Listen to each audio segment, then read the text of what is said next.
Welcome to तो कैसे आप सब। तो आज की वीडियो में देख रहे हैं डायबिटिक्स। क्या देखेंगे, डायबिटिक्स क्या होता है, उसकी मैकेनिज्म एक्शन क्या है, कहाँ पे एक्ट करता है, वो पूरा समझने वाले हैं। ठीक है, अगर आप चैनल पे नए हो तो पहले जाके चैनल को सब्सक्राइब कर दीजिए, जो नोटिफिकेशन बेल है उसको भी ऑन करके रखिए, ताकि जो भी अपने चैनल की नई अपडेट है आपको जल्दी जल्दी मिल जाए। ठीक है, तो देखेंगे यार डायबिटिक्स क्या है। ठीक है, जो डायबिटिक्स की एक्शन क्या है, उसकी मेन पर्पस क्या है, वो पूरा देखने वाले वीडियो सिर्फ लास्ट तक देखिए और चैनल को भी सब्सक्राइब करके रखिए। ठीक है, अब जो डायबिटिक्स है वो कहाँ पे एक्ट करेंगे। देखो, जो डायबिटिक्स है वो कहाँ पे एक्ट करते हैं, जो किडनी है, जो बॉडी का मेन पार्ट है किडनी, तो वहां पे एक्ट करने वाले। अब वहां पे भी एक्ट करके क्या करेंगे, जो यूरिन आउटपुट है, वो क्या हो रहे हैं, बढ़ाने वाले है। ठीक है, अब यूरिन आउटपुट मतलब क्या होता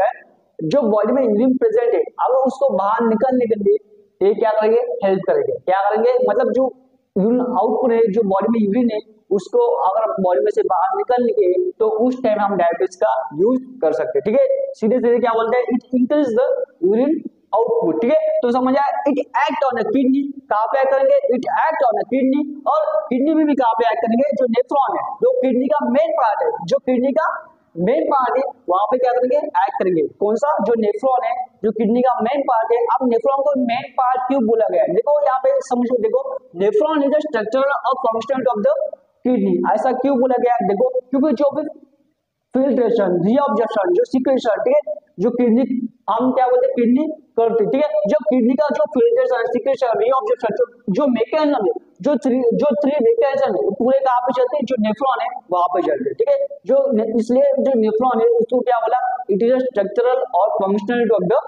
किडनी। ठीक है, अब जो फिल्ट्रेशन, सिक्रेशन, रीऑब्जर्प्शन ये कहाँ पे चलते हैं, नेफ्रॉन में चलते हैं। अब मैंने क्या बोला, जो डायबिटिक्स है इसका यूज क्या है, जो इंक्रीज द यूरिन है, तो उसका क्या होता है, जो यूरिन आउटपुट है वो क्या होते हैं, बढ़ा लेते हैं। ठीक है, तो diabetics helps to increase the urine outlook और आउटपुट। मतलब क्या होता है, अभी बताया मैंने, क्या करें, जो बॉडी में यूरिन प्रेजेंट है उसको अगर बाहर निकालने के लिए तो डायबिटिक्स का हम क्या करते हैं, यूज करते हैं। ठीक है, तो it help to remove the urine from the body. ठीक है, so it is generally also use as anti hypertensive. आप देखो, इसको एंटी हाइपरटेंसिव क्यों बोला गया है, देखो इसमें मतलब एंटी हाइपरटेंसिव की तरह इसको यूज कर सकते हैं। अब एंटी हाइपरटेंसिव के लिए इसको यूज कैसे करेंगे, देखो अगर हमारा जब ब्लड वॉल्यूम अगर बढ़ता रहेगा, मतलब अगर हमारे बॉडी में जो ब्लड वॉल्यूम है अगर वो बढ़ा हुआ है, ठीक है, तो उसके कारण क्या होता, जो ब्लड प्रेशर है वो भी क्या होता, बढ़ जाता है। जो ब्लड प्रेशर है वो भी क्या होता, बढ़ जाता है। क्योंकि क्या हो रहा, क्योंकि जो ब्लड वॉल्यूम है वो क्या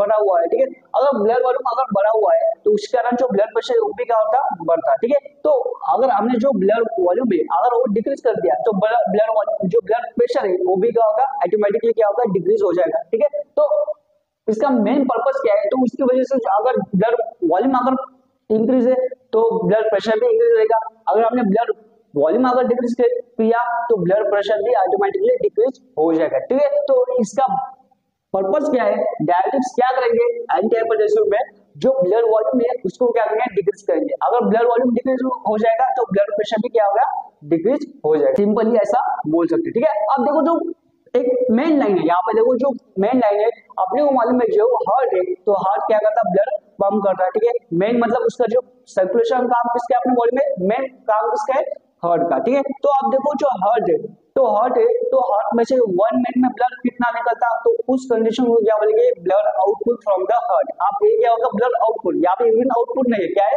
ब्लड आउटपुट। अब जो 1 मिनट में जो ब्लड निकल रहा है, कितना निकल रहा है, देखो फ्रॉम द हार्ट 5 लीटर पर मिनट, 5 लीटर पर मिनट। देखो 5 लीटर पर मिनट मतलब क्या होता है, 1 मिनट में 5 लीटर ब्लड क्या हो रहा, हार्ट में से बाहर निकल रहा है। ठीक है, 1 मिनट में। ठीक है, तो उसका क्या होगा, इस कंडीशन को क्या बोलेंगे, जो blood output of the heart. ठीक है, ये ध्यान रखो। ठीक है, मैंने तो 5 लीटर पर मिनट मतलब 1 मिनट में क्या हो रहा, ब्लड 5 लीटर ब्लड है जो हार्ट में से बाहर निकल रहा है। तो उसमें से भी 20%, उसमें से भी क्या है, 20% जो ब्लड है, उसमें से 20% जो ब्लड है कहाँ पे आता है, किडनी में। कहाँ पे आता, किडनी में। देखो आप देखो यहाँ पे एक डायग्राम समझे था, आपको अच्छी तरह समझेगा। देखो ये समझो अपना हार्ट है, ठीक है, नॉर्मली अपना जो हार्ट है, ठीक है, तो उसमें से कितना निकल रहा, 5 लीटर पर मिनट में। मतलब 1 मिनट में 5 लीटर ब्लड क्या हो रहा है, जो हार्ट है उसमें से बाहर निकल रहा है। ठीक है, अब जो 5 लीटर ब्लड है उसमें से मैंने क्या बोला, 20% जो ब्लड है वो कहाँ पे आता है, किडनी में आता है। ठीक है, कहाँ पे आ रहा, किडनी में आ रहा है। ठीक है, कहाँ पे आ रहा है, किडनी में आ रहा है। देखो अब जो ब्लड है, तो आपने को मालूम है जो ब्लड में कौन कौन से कंपोनेंट प्रेजेंट रहते हैं, जैसे प्लाज्मा, सेल, ठीक है। जो प्लाज्मा रहता है वो कितना रहता है, 60% प्लाज्मा वहां पे रहता है, ठीक है। और सेल कितना रहता, 40%, कितना है, 40% सेल वहां पे प्रेजेंट रहता। तो 60% प्लाज्मा है, तो 60% प्लाज्मा को हम 600 भी ml कर सकते हैं, और जो 40 ml है तो 40 ml को भी 400 इसको बोल सकते हैं, ठीक है। तो नॉर्मली जो 600 ml प्लाज्मा है वो जाता कहाँ पे, किडनी में। किडनी में मतलब कहाँ पे जाएगा, नेफ्रॉन में। किसके लिए, फॉर द फिल्ट्रेशन, रिऑब्जर्प्शन, सिक्रीशन, ठीक है। जो 3 मैकेनिज्म है उसको पास करते हैं, और फाइनल जो लिक्विड मिलता है उस लिक्विड को क्या बोलते हैं हम, यूरिन। देखो अब जो प्लाज्मा है वो कहाँ, जो 600 जो प्लाज्मा है, 600 ml जो प्लाज्मा है वो कहाँ पे जाता, किडनी में, ठीक है। अब किडनी में कहाँ पे जाता, जो नेफ्रॉन है, नेफ्रॉन का मेन पर्पस अपने को मालूम है, मैंने बताया 3 जो मैकेनिज्म है। अगर जो प्लाज्मा जाना तो इस 3 मैकेनिज्म को फॉलो करके ही क्या होगा, उसका जो फाइनल आउटपुट मिल रहा है, जो यूरिन मिलेगी, ठीक है। तो वो इस 3 मैकेनिज्म को फॉलो करके ही मिलेगी, ठीक है। अब देखो यहाँ पे बोला तो 600 ml क्या बोला मैंने, जो नेफ्रॉन के पास जाता है प्लाज्मा, तो वहां पे क्या होता है, फर्स्टली फिल्ट्रेशन। फिल्ट्रेशन कहाँ पे होता है अपने को मालूम है, नेफ्रॉन में। अगर आपने देखा नहीं नेफ्रॉन तो मैं आगे बताऊंगा नेफ्रॉन कैसा होता है, उसकी डायग्राम में आगे बताऊंगा कौन कौन से उसमें पार्ट है, जैसे PCT, DCT, loop of Henle, moment capsule, ठीक है, देन डीसीटी, कलेक्टिंग डक्ट। तो ऐसे अलग अलग प्रकार के वहां पे नेफ्रॉन में पार्ट रहेंगे। तो जो डायलिटिक्स है तो डायलिटिक्स वहां पे ही एक्ट करेंगे, जो वहां पे जो डीसीटी, पीसीटी, वहां पे अलग अलग प्रकार के क्या रहेंगे, ट्रांसपोर्टर रहेंगे। तो वहां पे जो डायलिटिक्स के क्या है वहां पे जाके ब्लॉक करेगा, और ब्लॉक करने के बाद क्या होगा, जो ब्लड वॉल्यूम है, मतलब blood out, sorry urine output है, वो क्या होगा, बढ़ जाएगा, ठीक है। तो देखो अलग अलग प्रकार के वहां पे ट्रांसपोर्ट रहते हैं, उसको ब्लॉक करके ही जो आउटपुट है वो क्या होता है, बढ़ा जाएगा, ठीक है। अब देखो जो प्लाज्मा है, मैंने क्या बोला 600 ml जो प्लाज्मा है वो कहाँ पे जाता है, नेफ्रॉन में जाता है। फर्स्ट पार्ट कौन सा है, मोमेंट कैप्सूल, वहां पे जाता है। वहां पे जाने के बाद क्या होता है, फिल्ट्रेशन प्रोसेस वहां पे चलते रहते हैं, ठीक है। अब देखो यहाँ पे नॉर्मल जीएफआर, एक ध्यान रखो, एक जीएफआर क्या है, देखो जीएफआर मतलब क्या होता है, ग्लोमेरुलर फिल्ट्रेशन रेट, ठीक है। अब आपने ये वर्ड सुना भी होगा, ग्लोमेरुलर फिल्ट्रेशन रेट। नॉर्मल जो ग्लोमेरुलर फिल्ट्रेशन रेट कितना रहता है, 120 ml पर मिनट। यहाँ पे दिख रहा है आपको, देखो 120 ml पर मिनट। अब 120 ml पर मिनट मतलब क्या होता है, देखो जो 120 ml पर मिनट मतलब 1 मिनट में कितना, 120 ml क्या हो रहा, जो प्लाज्मा है, ठीक है, ब्लड है वहां पे क्या होगा, फिल्टर होगा, कहाँ पे, बोमेन कैप्सूल में, कहाँ पे, बोमेन कैप्सूल, ठीक है। अगर नेफ्रॉन देखा नहीं तो देखो यहाँ पे, तो ये अपना होगा बोमेन कैप्सूल। मैंने यहाँ पे रफ डायग्राम आपको बताऊंगा, ठीक है। तो देखो आप देखो ये क्या होगा, फर्स्ट पार्ट अपना बोमेन कैप्सूल, उसके बाद क्या आता है यहाँ पे पीसीटी, उसके बाद क्या होता है लूप ऑफ हैंडले, ये क्या होगा डिसेंडिंग लूप ऑफ हैंडले, यहाँ पे क्या होता है असेंडिंग लूप ऑफ हैंडले, ठीक है। Then early distal conveyor tubule, सीधे सीधे आप बोल सकते हैं डीसीटी का पार्ट है, ठीक है। बाद में कलेक्टिंग डक्ट, ठीक है। ऐसा जो नेफ्रॉन के अलग अलग पार्ट रहेंगे वो आगे देखने वाले हैं, ठीक है। तो यहाँ पे पहले समझो जो नॉर्मल जीएफआर है, जो नॉर्मल जीएफआर है कितना है, 120 ml पर मिनट में अपना जो जीएफआर रहता है, मतलब 1 मिनट में कितना 120 ml क्या हो रहा है, फिल्टर हो रहा, ठीक है। आप देखो जो नॉर्मल आउटपुट है, जो नॉर्मल आउटपुट है यूरिन का, जो नॉर्मल आउटपुट रहता है 1 डे में जो नॉर्मल आउटपुट रहता है, ठीक है। एक डे में जो यूरिन अपने बॉडी में से नॉर्मली बाहर निकलती है उसकी रेट क्या है, 1.5 लीटर, 1.5 लीटर उसकी रेट है, ठीक है। मतलब 1.5 लीटर जो यूरिन है वो क्या होगी अपने बॉडी में से बाहर निकलेगी 1 डे में, ठीक है। ध्यान रखो बहुत ही इंपॉर्टेंट है, ठीक है। Then but at the end only 1 ml urine क्या हो रही, come out from the body, मतलब जो 120 ml इसका नॉर्मल जीएफआर कितना है, 120 ml पर मिनट, मतलब 1 मिनट में क्या हो रहा, 120 ml क्या हो रहा, ब्लड फिल्टर हो रहा। तो उसमें से भी जो फाइनल आउटपुट मिलता है 120 ml क्या हो रहा, वहां पे ब्लड फिल्टर हो रहा, कितना 120 ml, ठीक है। तो 120 ml वहां पे फिल्टर हो रहा, तो उसमें से जो फाइनल आउटपुट, ठीक है, जो फाइनल लिक्विड मिल रहा, ठीक है, जो यूरिन आउटपुट मिल रहा फाइनल, तो उसमें से 120 ml से सिर्फ 1 ml क्या रहता अपने को यूरिन मिलती, ठीक है। तो ये ध्यान में रखो, मतलब देखो 120 ml ब्लड फिल्टर हो रहा, सिर्फ उसका आउटपुट कितना मिल रहा अपने को, 1 ml, कितना 1 ml आउटपुट मिल रहा। तो ऐसे 1 डे में, मतलब 1 डे में कितनी यूरिन निकलती बाहर 1.5 लीटर। तो 1.5 लीटर जो यूरिन, जो देखो यहाँ पे मैंने लिखा हुआ है 1.5 लीटर जो यूरिन है वो बाहर निकल रही है, ठीक है। तो उस कंडीशन में क्या मतलब क्या हो रहा है, 1 डे में क्या हो रही है यूरिन बाहर निकल रही कितनी 1.5 लीटर। अगर इससे ज्यादा निकल रही एक्सेसिव कंडीशन में अगर निकल रही ठीक है तो उस कंडीशन को क्या बोलेंगे पॉलीयूरिया। क्या बोलेंगे पॉलीयूरिया। ठीक है तो ये ऐसी कंडीशन रहती है। ठीक है तो ये अपने एक सिंपल इंट्रोडक्शन पार्ट हो गया। डायबिटिक्स क्या होता है उसकी एक्शन कहाँ पर रहती है। आप देखेंगे कौन कौन से ड्रग कौन कौन से डायबिटिक्स में कौन कौन सा ड्रग है कार्बोनिक अनहाइड्रेट इनहिबिटर। ठीक है तो उसमें एसिटाजोलामाइड। ठीक है तो ऐसे बहुत सारे ड्रग है तो फ्लोरामाइड तो ऐसे बहुत सारे ड्रग है वो कहाँ पे एक्ट करने वाले उसमें लूप डायबिटिक्स रहता है। ठीक है तो उसके एक्शन कहाँ पे नेफ्रॉन में पूरे जो ड्रग के एक्शन कहाँ पे नेफ्रॉन में उसके एक्शन है और नेफ्रॉन में भी कहाँ पे एक्ट करने वाले वो वन बाय वन पूरा डिस्कस करने वाले। आगे देखेंगे सिर्फ पहले नेफ्रॉन के डायग्राम से समझेंगे उसमें कौन कौन से पार्ट है। ठीक है तो पहले अच्छी तरह से समझेंगे बाद में उसके जो मैकेनिज्म एक्शन है जो कौन कौन से ड्रग आते हैं उसके मैकेनिज्म एक्शन है कहाँ पे जो ट्रांसपोर्ट है कहाँ पे वो ब्लॉक करेंगे वो पूरा समझने वाले। ठीक है चलो तो आप समझेंगे जो नेफ्रॉन के डायग्राम है तो कौन कौन से पार्ट है नेफ्रॉन में वो होते हैं। ठीक है तो पहले देखेंगे और जो नेफ्रॉन के डायग्राम है मैं आपको यहाँ पे अच्छी तरह से दे दूंगा। ठीक है तो यहाँ पे देखो जो नेफ्रॉन के पार्ट है कौन कौन से क्योंकि जो डायबिटिक्स है क्योंकि जो अपनी डायबिटिक्स है वो कहाँ पे करके जो नेफ्रॉन के अलग अलग पार्ट है जैसे कि Bowman capsule PCD loop of Henle डीसीडी और कलेक्टिव नेक जो ऐसे नेफ्रॉन के अलग अलग पार्ट है। ठीक है तो ये पार्ट है तो वहां पे अलग अलग प्रकार के ट्रांसपोर्टर प्रेजेंट रहते हैं। ठीक है तो अलग अलग प्रकार के ट्रांसपोर्टर प्रेजेंट रहते हैं। ठीक है तो जो अलग अलग प्रकार के जो ट्रांसपोर्टर है